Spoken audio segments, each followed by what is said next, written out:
నా పేరు Khaleefulla Basha. All India port trust workers federation AP చైర్మన్గా బాధ్యత నిర్వహిస్తున్నాను.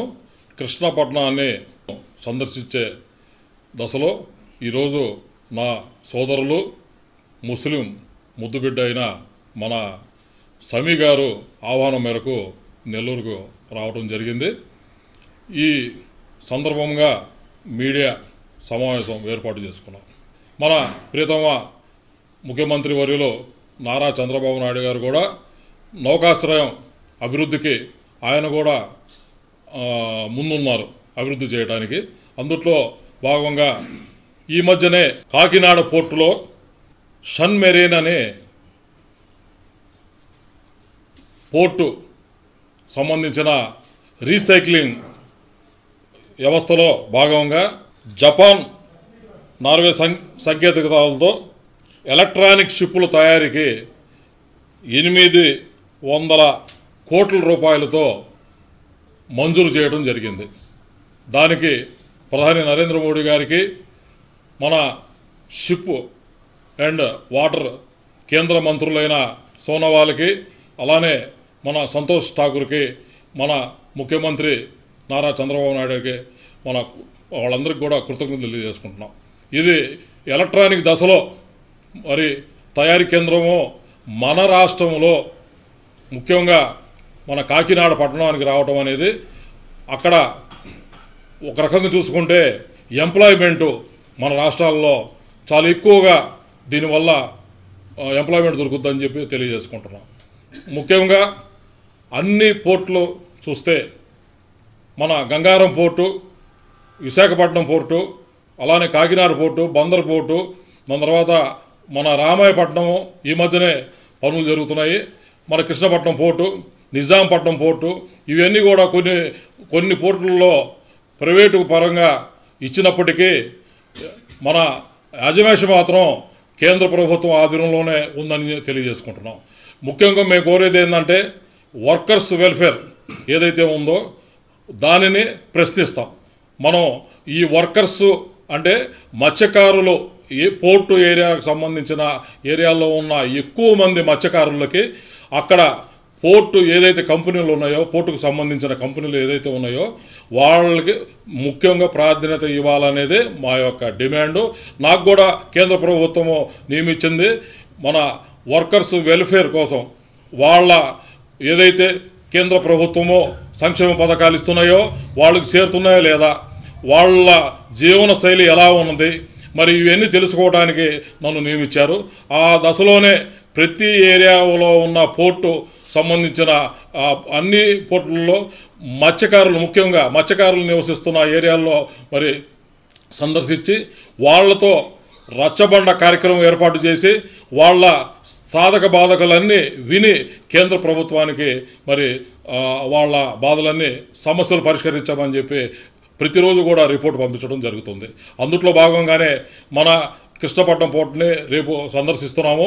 మేము ఒకటే, రాష్ట్ర ప్రభుత్వం కానీ కేంద్ర ప్రభుత్వం కానీ ఈ నౌకాశ్రయం ముఖ్యంగా పోర్టు వ్యవస్థని అభివృద్ధి చేయడానికి ముందుకు వచ్చిన సందర్భంలో మనం అందరూ కూడా హర్షించాలి. ఎందుకంటే మనం రవాణా సౌకర్యానికి మనకు కావాల్సిన కోస్టల్ బెల్ట్ మొత్తం కూడా మరి ఇక్కడ కృష్ణపట్నం ఏరియా కాడ నుంచి చూసుకుంటే వైజాగ్, గంగావరం దాకా కూడా ఒక మంచి మనకి రవాణా సౌకర్యానికి తక్కువ ఖర్చుతో రవాణా చేసుకోవడానికి అవకాశాలు ఉన్నాయి. దాంట్లో ముఖ్యంగా గ్రానైట్, మా ప్రకాశం జిల్లాలో నుంచి చూస్తే గ్రానైట్ ఒకటి, కోల్ ఒకటి, దాని తర్వాత అటుపక్క చూస్తే రైసు, ఇవన్నీ కూడా మరి రవాణా ఖర్చులు తక్కువ ఈ నౌకాశ్రయంలో మరి వెళ్ళడానికి అవకాశం ఉంది.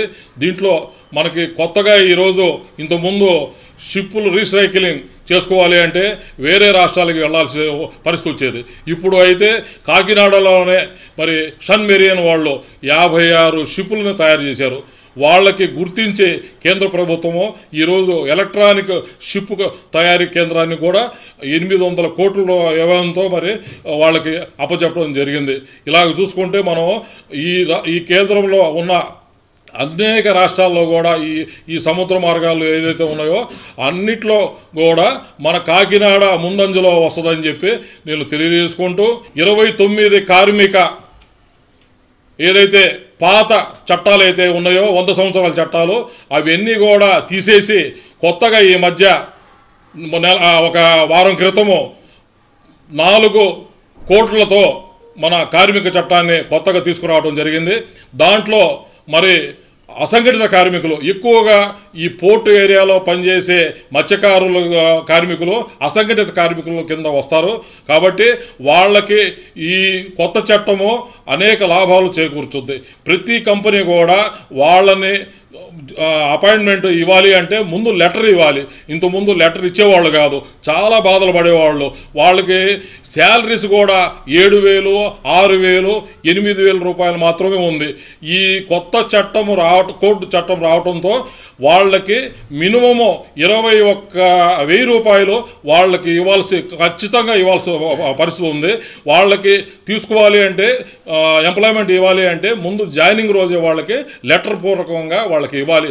సంవత్సరం పని చేస్తే వాళ్ళకి బీమా సౌకర్యం కానీ వాళ్ళకి పిఎఫ్లు డిఎఫ్లు ఇవన్నీ కూడా మరి సంఘటిత కార్మికులకు ఎలాగా వర్తిస్తాయో అసంఘటిత కార్మికులకు కూడా అలా వర్తిస్తాయి.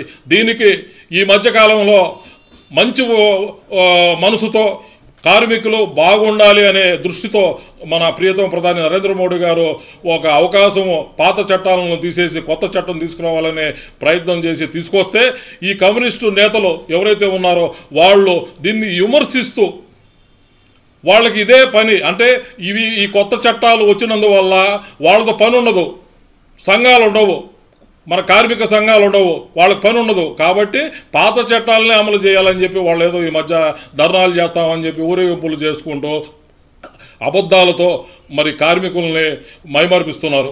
ఇది మానుకోవాలి. ఏదైతే మనం కోరుకుంటున్నామో పాత చట్టాలు ఏదైతే వద్దు, కొత్త చట్టాలు కావాలి. ఈ కార్మికులకే కాదు మిగతా దాంట్లో కూడా కొత్త రకం రావాలి అని మనం కోరుకుంటున్న దశలో ఇవి మనం అందరం కూడా కార్మికులందరం కూడా మనం కొత్తగా వచ్చిన 4 పాయింట్స్ కోడ్ను మనం అందరం కూడా మద్దతు ఇద్దాము. దీనివల్ల కార్మికుల జీవన శైలి కూడా మారుతుందని చెప్పి తెలియజేసుకుంటూ ముఖ్యంగా రేపు మన కృష్ణపట్నం పోర్టులో కొన్ని సమస్యలు ఉన్నాయని చెప్పి నా దృష్టికి వచ్చినవి. ముఖ్యంగా కార్మికులు ట్రాన్స్పోర్టేషన్ వాళ్ళకి జీతాలు కూడా అంటే లారీలు వాళ్ళకి బిల్లులు సరిగ్గా రావట్లేదని చెప్పి వాళ్ళు కంప్లైంట్ చేయడం జరిగింది. దీన్ని నేను వెళ్ళి రేపు పరిశీలించి దాన్ని మన కేంద్ర మంత్రి వారి దృష్టికి తీసుకెళ్ళడానికి ప్రయత్నం చేస్తాను. ముఖ్యంగా నా సోదరుడు అయిన మన సమీ గారికి కృష్ణపట్నం పోర్టు ఇన్ఛార్జిగా నియమిస్తున్నానని చెప్పి మీకు నేను తెలియజేసుకుంటున్నాను. ప్రతి పోర్టుకు కూడా ఒక ఇన్ఛార్జిగా బాధ్యత గల వ్యక్తి ఎవరైతే ఉన్నారో ఎవరైతే వాళ్ళు సమాజ సేవ చేస్తారో వాళ్ళని ఒక పోర్టు ఇన్ఛార్జిగా, ఎందుకంటే కార్మికుల బాధలు తెలుసుకోవాలంటే ఇలాంటి వాళ్ళు కావాలి అనే దృష్టితో ఆయన నాకు వద్దు, నేను బాధ్యతను నిర్వహించలేమో అనే అన్నా కానీ లేదన్నా నువ్వు ఖచ్చితంగా ఆ బాధ్యతని నిర్వహిస్తావు, కార్మికులకు మనకు న్యాయం చేయాలి కాబట్టి నువ్వు ఈ బాధ్యతను తీసుకోమని చెప్పి ఈయన మన సమీ గారికి రేపటి నుంచి అమల్లోకి వస్తుంది. రేపటి నుంచి కృష్ణపట్నం ఇన్ఛార్జిగా ఆయన కొనసాగుతారు 3 ఏళ్ళు. నమస్తే,